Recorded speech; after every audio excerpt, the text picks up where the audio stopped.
Hey guys, Akil Stokes here. Welcome back to another Trading Edge video, your weekly look around the markets. If you're a frequent viewer, thank you as always for tuning in to this video. If you're brand new, thanks for checking it out.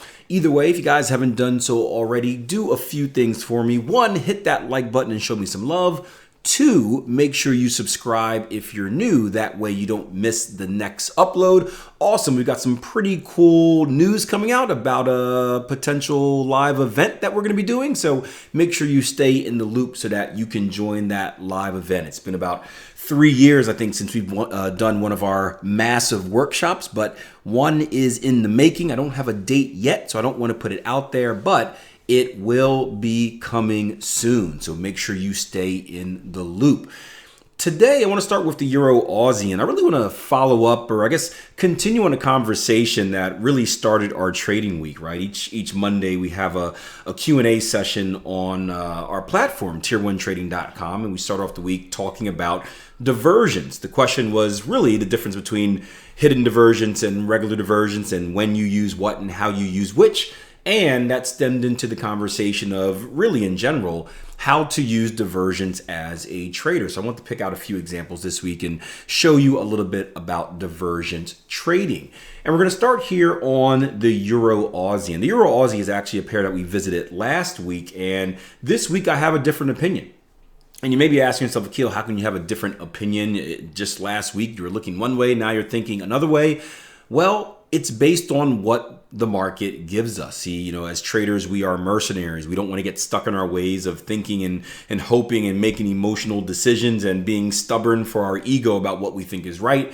We want to look at what clues the market gives us. We want to have rules that tell us based on seeing this and seeing that, this is what we determine, and we need to follow those rules religiously. And here with the Euro Aussie, we're going to start on the weekly chart and we'll kind of break things down. I want to share a few things on the weekly. One, we've been in an uptrend, right? You can see even with the recent consolidation, our recent moves did break our previous levels of structure. If I can get some lines in here, boom and boom, you can see we're trading well above that.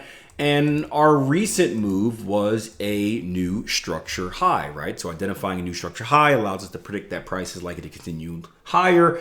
We do expect a retracement, and that's what we were playing last week. We're looking for a deeper retracement, but ultimately we think that price is likely to continue higher. So I look here on the weekly and I want to see or ask myself the question, are there any other clues that the market gives me, right? And check this out, right? You look at reading a candlestick, and this is something that's simple that most traders overlook because it doesn't necessarily relate, I guess, by itself to making profit. So they figure it's a waste of time, but it's very important to understanding price action, understanding or finding, I should say, the hidden clues that price action leaves you, or very similar to the short video I put up a couple days ago on here looking at the breakout. But you look at the wicks down here, right? These wicks are all rejections. Price comes down, continues bullish, right? Price comes down, continues bullish. Price comes down, continue bullish, right? These are bullish rejection zones where the sellers tried to push down multiple times, 1, 2, 3, 4 out of that 5 candle range. And each time they were defeated. And of course, that was followed up by a continued move higher. Well, we know that this is going to be an interesting level, right? When price action returns to it. Doesn't necessarily mean that the seller is going to get rejected again, but it does tell us that, hey, buying pressure was present in a very strong way once here before. The market has a very short memory, right? Or a very long memory, I should say. Buying pressure is likely to be present here again. So this is one that we want to actually pay attention to. When we take this down to a lower time frame, the daily, you're going to see that price action came to this level. And if you remember a few weeks ago, we had 2 different levels here. We had one level that we broke below, then we had another level that we can go lower, right? All within this bigger level of consolidation. And what price did, right, if I hop down to the 4-hour real quick, then we'll pop back up, is price came down, found a rejection, right? We looked for a retracement and thought we'd see one more move down to the lower level, but you can see that move actually failed, right? We found the low, we retraced up. What should happen if we're in a strong bearish move is that price action should continue down and break below this level before it finds the next low. What happened was price action actually gave us a higher low, then gave us a higher high, break and close above here before retesting again, right? These are all bullish signs, right? Each time price action comes down, it's actually getting higher. So the sellers they're failing to push it down lower, and then the buyers are actually able to push it down. If this is our initial zone, they're actually able to push it up a little bit higher, right? So this is kind of like the balances being shifted, if you can imagine, like an old school scale. Now, we go back to the daily, right? I just want to kind of give you an inside look of what that looks like. We go back to the daily, and here's what we see here. You can actually see it on the 4 hour as well. We see this sideways consolidation here. We see the tails to the downside, the first rejection, the second rejection, the third rejection. We see basically equal lows here, and we see the RSI giving us a different story. The RSI is giving us higher lows. And again, we can see that on the 4 hour as well, as that RSI is giving us higher lows, 1, 2, and 3. Now, this is divergence. Divergence is when your indicator or oscillator, whatever it may be, it's the RSI in my case, because that's my indicator of choosing, but it's when your indicator or oscillator gives you a different signal than what you're seeing on the price chart. So if price is going up, the RSI should be going up. If price is going down, the RSI should be going down. It is divergence if price is going up and the RSI is going down, or if price is going down and the RSI is going up. And in many cases, diversion could be a clue, right? Not a signal. I don't think you want to trade it purely off divergence, right? But it is a clue, like the other clues we have in the market, that tell us that, hey, the balances are starting to shift, and we may be in, we may have the possibility of a move in this direction in the future. And if you pay close attention to my trading style, right, it's all about clues. And I've said this millions of times on these videos. I've said it millions of times on the Trading Coach podcast. Our job as traders is to be like a detective, right, or like a lawyer. A lawyer doesn't go into a case in front of the judge with one piece of evidence, right? You're not likely to win the case unless it's a very strong piece of evidence, right? And even in some cases, right? O.J. Simpson, one massive piece of evidence isn't enough, right? Don't comment on that. I don't want to stir that. We all know how that goes, but you guys get the point. So what we want to do as lawyers or detectives is we want to acquire as many clues as possible, because the more clues we have, or the more pieces of evidence that we have, the more that is likely to give us an outcome in our favored direction. So when I'm looking at things like price action, right, and this is the whole CTS system, combined technical score system, where we take a lot of these technical clues and we assign them a point value, and then we look for the higher point values to equal higher probability trading opportunities. But we can take our clues here, right? We have our price action clues that we analyze, right? We have our higher time frame clues that we analyze, right? We have our RSI divergence clue that we analyze. If we want to bring this to the next level, check this out. We have what looks to be like a 1-to-1 measured move, so an AB equals CD move right down there. So let's put in I don't have enough room for this, B, C, D. Let's bring Fibonacci retracements in. Let's do it from a few levels, swing low to swing high, this entire swing. You can see 50% right there, 32, 50% right in the middle of that. Let's take it from this lower swing, this consolidation point, to the upside. You can see 618 Fibonacci retracement in there as well. And of course, we can take from the same move as our AB equals CD pattern, our Fibonacci extension, swing high to swing low and back up. You can see a 127 in there as well. It's crowded, but it's in there. Trust me, we can do all that just to say fib confluence as well.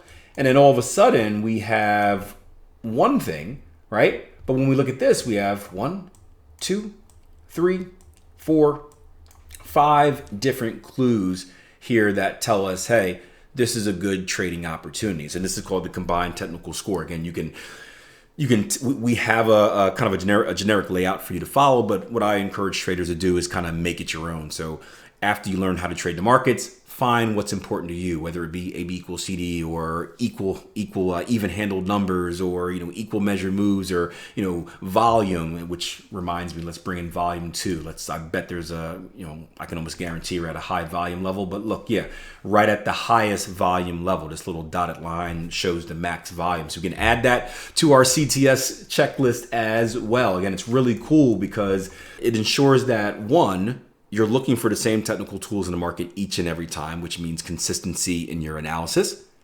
2, because you're assigning them each a point value, right? You're valuing them the same way, and you're consistently taking trades that have high opportunities, or consistently taking trades that have, or high values, I should say, or consistently taking trades that have low values. And then if you're someone that wants to take it to the next level, not to get too confusing with these videos, you can adjust your position size based on it. So if you have a high CTS score, that can mean a full position size. If you have a in the middle CTS score, that can mean a half position size. If you have a low position CTS score, you can either not take the trade, or if you really want to get involved, maybe the risk reward is fantastic. Maybe you do it with like a quarter or a third position size, whatever is your cup of tea. But it allows you to kind of quantify your setups and stay consistent in that approach, which is very important. So decent opportunity, all that to say that decent opportunity for Euro Aussie. Would not surprise me at all if we saw a breakout to the high side here.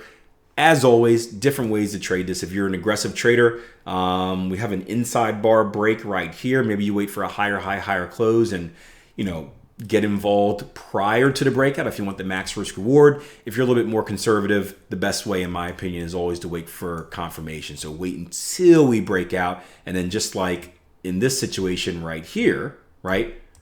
Wait for the pullback. Hopefully it doesn't come that deep, but wait for the pullback and then look to trade it up after that. Now, while we're on the topic of divergence, I want to show you one more opportunity here on the Euro Canada, another example of divergence with extra added clues as well. So again, you can see price action coming into what's called an exhaustion pattern.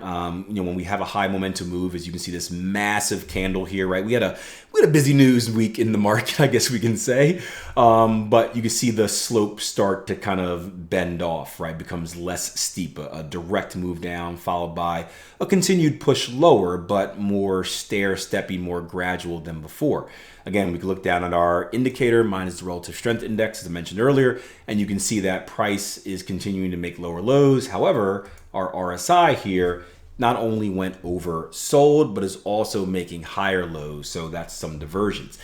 Again, divergence by itself for me is not that important, but when you combine it with other things like, let's say, price action being at a key level of structure support, that makes it much more important. We can also do this, and if we look at this as being a swing low to a swing high, you know what's coming next, right? That's going to be our X to A, X to A to B, B to C, and a CD right down here was a bullish Gartley pattern. So again, if we're looking at this as a CTS score, we have price action being at a previous level of structure. We have price action giving us an exhaustion pattern. We have price action giving us some positive individual candlesticks. We have price action with the RSI oversold, price action with the RSI showing us bullish divergence, and price action giving us a bullish Gartley pattern. So instead of just looking for one thing, we're looking for that one thing, and then we're building what we call a reason, or building a case for entry to make sure that we enter the most highest probability trades, the most highest probability trades. That's probably bad English, but that's why I trade and I don't talk. So I guess I lied there. I do talk, and if you want to hear me talk more 3 times a week about topics that are brought up by you guys, make sure you check out the Trading Coach podcast. Brand new topics every Monday, Wednesday, and Friday for you, by you. It's available on your favorite podcasting app. Also, remember what I said, we got a big trading workshop coming up soon. I cannot spill the beans on when it is yet, but make sure you stay in the loop. That's either watching here on the YouTube channel, that's either subscribing to what I do on social media at Akil Stokes RTM, watch for the fakes, and of course you'll hear about it when I release new episodes of the Trading Coach podcast. So hit that like button, leave a comment if you have any questions or just want to say good job, subscribe if you haven't done so already, and until next time, plan your trade, trade your plan, take care.